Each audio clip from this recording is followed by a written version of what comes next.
le Togo est autrement un nouveau parti dans la sphère politique togolaise. Qu'est-ce qui vous a motivé à en arriver là? Le Togo autrement vient de faire sa cérémonie de lancement ce matin à Pémé.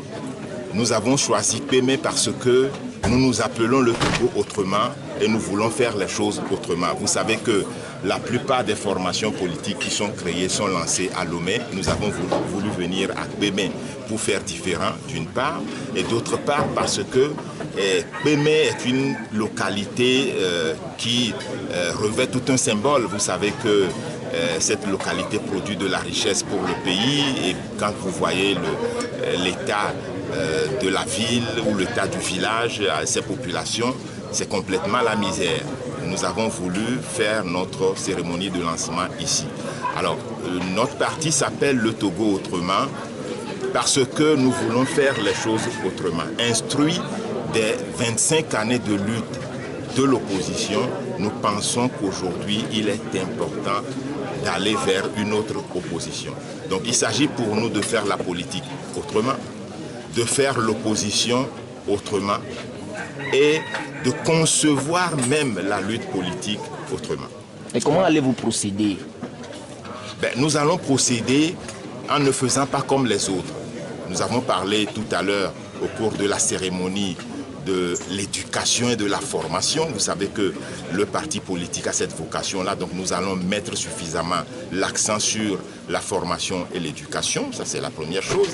La deuxième chose, nous avons dit tantôt que nous allons être un parti médiateur entre les administrés et l'État. Il s'agit pour nous de conquérir le pouvoir, c'est vrai, c'est-à-dire l'alternance politique reste notre objectif. Mais avant l'alternance politique, il s'agit pour nous que les populations aussi aient une certaine prospérité. Et donc nous allons, à chaque fois qu'il y a des problèmes dans une localité, dans une entreprise, dans un secteur, nous irons sur le terrain, documenter le problème, nous renseigner.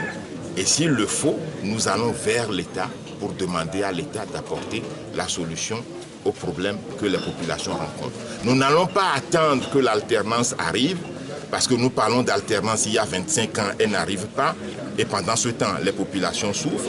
L'État refuse d'être responsable de la situation. Eh bien, il s'agit pour nous d'être médiateurs entre les administrés, chercher à connaître leurs problèmes et aller vers l'État pour régler ces problèmes. Donc, il s'agit pour nous de dire que l'État est un adversaire, ou en tout cas le parti qui incarne l'État est un adversaire, mais pas un ennemi. Qu'en est-il aujourd'hui de l'appel des patriotes? L'appel des patriotes a vécu.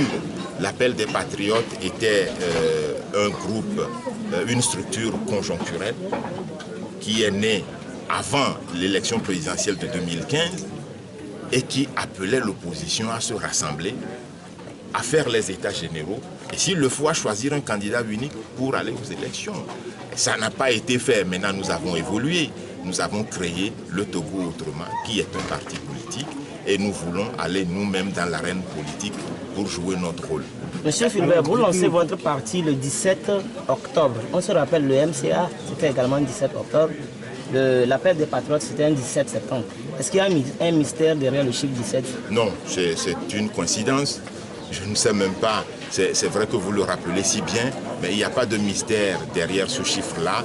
C'est des pures coïncidences. Eh bien, s'il est vrai que nous avons lancé toutes ces structures-là un 17, eh bien, le Togo autrement est lancé le 17 octobre 2015, eh bien, c'est une pure coïncidence. Alors, monsieur vous voulez pour qui? Pour qui voulez-vous? Parce que je crois que c'est une question que vous-même vous avez posée à Jean Degli à une conférence de presse. Alors, monsieur Fulbert Atisso, que pensez-vous de vos aînés politiques de l'opposition? Nos aînés politiques, nous les avons félicités dans la déclaration qui a été lue au cours de cette cérémonie de lancement. Nous pensons que nos aînés ont fait leur travail, ont fait ce qu'ils peuvent. Eh bien, nous allons continuer l'œuvre qu'ils ont fait ensemble avec eux, parce qu'ils sont toujours sur le terrain politique. Nous allons continuer avec eux l'œuvre qu'ils ont fait. Mais il est important pour nous que ça change. que nos aînés ne continuent pas comme ils l'ont fait pendant 25 ans et qui n'a pas abouti aux résultats escomptés. Donc il s'agit aujourd'hui pour nous, ensemble avec ces aînés-là, de voir comment est-ce que nous pouvons aller dans d'autres directions, dans une autre conception de la lutte, et avec des stratégies nouvelles. Et c'est pour cela que dans notre déclaration, nous avons lancé un appel aux États généraux, qui pour nous sont des assises qui vont permettre de faire le bilan de la lutte pendant 25 ans et puis de dégager de nouvelles perspectives pour le futur, pour la lutte. Voilà. 100 et quelques partis politiques, c'est pas trop? Pardon? 100 et quelques partis politiques, c'est pas trop? Non, ce n'est pas trop. Ce n'est pas trop. Vous parlez de 100. Nous sommes le 108e parti politique, c'est vrai. Mais vous savez, il y en a combien qui sont fonctionnels? Il y en a combien qui travaillent sur le terrain? Les gens ont eu des récépissés, ils l'ont laissé dans des tiroirs poussiéreux, tout ça. Mais les partis ne fonctionnent pas. Il n'y a pas plus de 10 partis réguliers qui travaillent sur le terrain. Donc on parle de 108, mais il y en a combien qui sont fonctionnels? Eh bien, nous avons des idées, nous avons une ambition pour notre pays, nous sommes sensibles aux problèmes des populations. Eh bien, nous avons créé un parti qui est une structure qui permet de régler ces problèmes-là si jamais on arrivait au pouvoir. Donc, même s'il y a plusieurs partis politiques, nous aussi, nous avons nos idées, nous avons une démarche, nous avons une ambition, eh bien, nous avons créé notre parti politique avec les populations qui croient en nous.